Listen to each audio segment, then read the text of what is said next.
Boker Tov à tous, on arrive à la paracha de Nassau. Alors, un des éléments dans cette paracha, c'est la femme sota. La femme sota, c'est une femme qui se serait isolée avec un autre homme.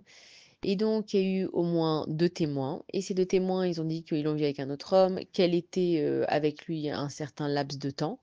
Et donc, en fait, elle est soupçonnée d'avoir fait quelque chose de pas bien avec un homme, d'avoir fait de l'adultère. Et donc, il l'emmène chez le Kohen Gadol. Et le Kohen Gadol, en fait, il prenait de l'eau et il marquait sur un parchemin le nom d'Akadosh Baruch Hu.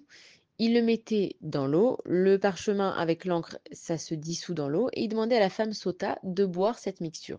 Et donc, si la femme, elle était coupable d'avoir été avec un autre homme, alors à ce moment-là, on dit que l'estomac de la femme est gonflé et qu'elle mourait dans d'atroces souffrances, et que la personne avec qui elle avait fauté, il mourait aussi, et que si jamais elle avait été soupçonnée à tort, alors là, elle avait toutes les bénédictions du monde qui arrivaient.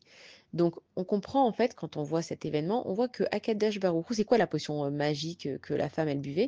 C'est qu'on écrivait le nom d'Akadosh Baruch Hu et qu'on l'effaçait et qu'elle le buvait. Et on se pose la question, comment ça se fait qu'on écrit le nom de Dieu, pourquoi on n'écrit pas autre chose? Comment ça se fait qu'on efface le nom de Dieu pour arriver à savoir si une femme, elle a été soupçonnée ou pas? De là, on comprend l'importance que Akadosh Baruch Hu, il apporte à la paix d'un couple. Dieu, il te dit que pour qu'un couple y soit en paix, je suis prêt à effacer mon nom pour vous. Ça veut dire quoi, effacer mon nom pour vous? Ça veut dire que nous, on est des juifs et on essaye de faire des mitzvot et on essaye de faire plein de choses et on a plein de règles. Mais si les règles que tu imposes dans un couple, ça fait du mal à l'autre, c'est parce que Akadosh Baruch Hu, il veut. Si ta femme, par exemple, elle n'est pas encore au niveau que tu as de la religion et que toi, tu es sévère avec elle et que toi, tu lui en mets plein la tête et que toi, tu lui imposes des règles, c'est parce que Akadosh Baruch Hu, il t'a demandé. Et dans le contraire aussi, si ton mari, il n'est pas encore au niveau de religion que toi, tu espères, ne lui mets pas la pression. On ne met pas la pression avec le nom d'Akadosh Baruch Hu. Et Dieu, il te dit, regarde, le but de la vie, d'accord, c'est de faire la Torah, les mitzvot, de se rapprocher d'Akadosh Baruch Hu, mais au rythme que chacun il peut faire. C'est chacun qui sait en fait où il en est dans sa vie.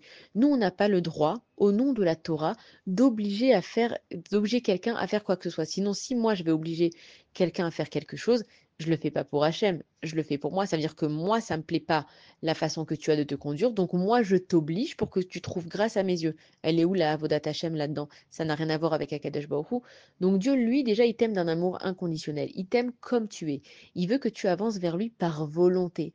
Parce que toi, tu as envie et toi, tu as compris. Si tu sers Akadosh Baruch Hu seulement parce que tu as peur de la punition, alors en fait, toute ta Avodat Hashem, elle est contrôlée par la punition, par la peur. C'est parce qu'il te demande Akadosh Baruch Hu. Akadosh Baruch Hu, il est rempli d'amour. Donc il veut que tu comprennes combien Dieu il t'aime. Et c'est pareil en fait avec les êtres humains et surtout dans un couple. On n'oblige pas le conjoint avec qui je suis à faire les choses parce qu'il y a marqué dans la Torah. On se parle, on se conseille, on s'explique. Et l'importance de ça, c'est que Akadosh Baruch Hu, il te dit, regardez, effacez mon nom. Ça veut dire quoi? Ça veut pas dire que maintenant je vais tout lâcher. Mais ça veut dire que il faut laisser un temps à la personne de comprendre pourquoi elle doit faire les choses. Si dans notre vie, on a été obligé à faire Shabbat et que Shabbat était désagréable et qu'il y avait que des cris et que des interdits, évidemment qu'un enfant, il va grandir et que dès qu'il aura l'opportunité, bah, il va tout lâcher. Pourquoi est-ce qu'on lâche tout? Parce qu'on a fait un trop-plein, parce que c'était avec trop de pression, parce qu'on n'a pas compris. Maintenant, ça ne veut pas dire qu'on doit tout comprendre pour faire, mais ça veut dire qu'il faut laisser le temps à chacun de servir à Kadosh Baruch Hu de la façon dont il aime. Et chacun, il a une mitzvah différente. Il y a des femmes qui adorent faire les hafrashot challah. Il y a des femmes qui adorent aider les calottes. Il y a des hommes qui ont pris sur eux la mitzvah de mettre le tzitzit. Il y en a qui, en fait, chacun, il a une mitzvah pour laquelle les choses, elles lui sont très chères. Donc, à Kadosh Baruch Hu, c'est comme ça qu'il t'aime. Et imaginez si maintenant on avait tous le même rôle, ça serait ennuyant. Si maintenant on était tous habillés de la même manière, ça serait ennuyant. Si on parlait tous de la même façon, c'est notre différence qui fait notre richesse. Donc, faut qu'on laisse les gens être libres. Pourquoi est-ce que l'être humain, en fait, il est différent des animaux?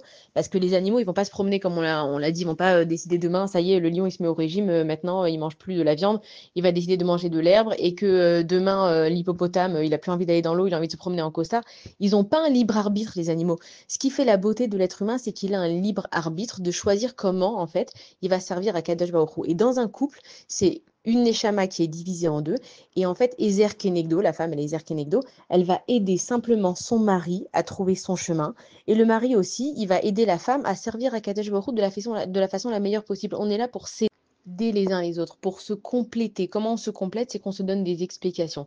Et la plus grande faveur qu'on peut faire et à nous-mêmes, et à nos conjoints, et à nos enfants, et à notre entourage, c'est se donner le temps, en fait, de servir à Kadosh Baruch Hu et d'avoir les explications nécessaires pour servir à Kadosh Baruch Hu.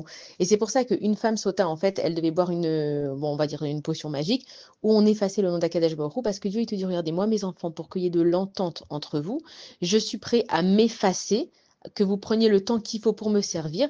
Et ensuite, la femme sota qui n'était pas soupçonnée, elle avait toutes les bénédictions du monde. Et ça, Akadosh Baruch Hu, il veut te dire, regarde, si on te soupçonne à tort, c'est que bah, il y a pas de fumée sans feu, c'est qu'il s'est passé quelque chose. Et en fait, la femme, elle avait vraiment une boucha, une grande honte. Vous imaginez, elle est soupçonnée, il y a deux témoins, et elle boit la potion magique. Et puis même elle, à l'intérieur d'elle, elle se dit, ouais, mais imagine quand même que peut-être je vais exploser, je vais, etc. Et donc, en fait, cette honte que la femme, elle avait, elle lui a tellement effacé tout ce qui aurait pu se passer dans sa vie qu'ensuite, bénédiction. Et de là aussi, on peut tirer la leçon que on n'aime pas avoir honte dans nos vies, mais on ne se rend pas compte à combien et les hontes, et les peurs, et les humiliations, ça nous efface des fautes dans nos vies. Et tout ça, nous, on prend ça comme des épreuves, comme des choses dures dans la vie, mais on ne se rend pas compte combien Kadosh Baruch Hu, en fait, il nous donne des cadeaux. C'est un cadeau quand on a honte devant des personnes, c'est vrai que c'est désagréable, mais ça m'a effacé tellement de fautes. Quand je me prends une humiliation, quand une personne, elle va me dire quelque chose de désagréable, quand je vais être renvoyée de mon travail, quand je vais subir un échec, tout ça, c'est des cadeaux d'Akadosh Baruch Hu qui nous donne pour ensuite avoir toutes les bénédictions. Alors, Baruch Hashem, grâce à cette paracha, on prend cet enseignement que Akadosh Baruch Hu, lui, il est prêt à s'effacer pour qu'un couple il s'entende bien. Donc, à combien moi est-ce que je dois être prête à m'effacer pour m'entendre bien avec mon prochain? Ou à combien moi est-ce que je dois être prête à m'effacer aussi dans une histoire, tout simplement pour qu'il y ait le shalom et que les choses elles se passent bien. Shabbat shalom à tous et des bonnes nouvelles.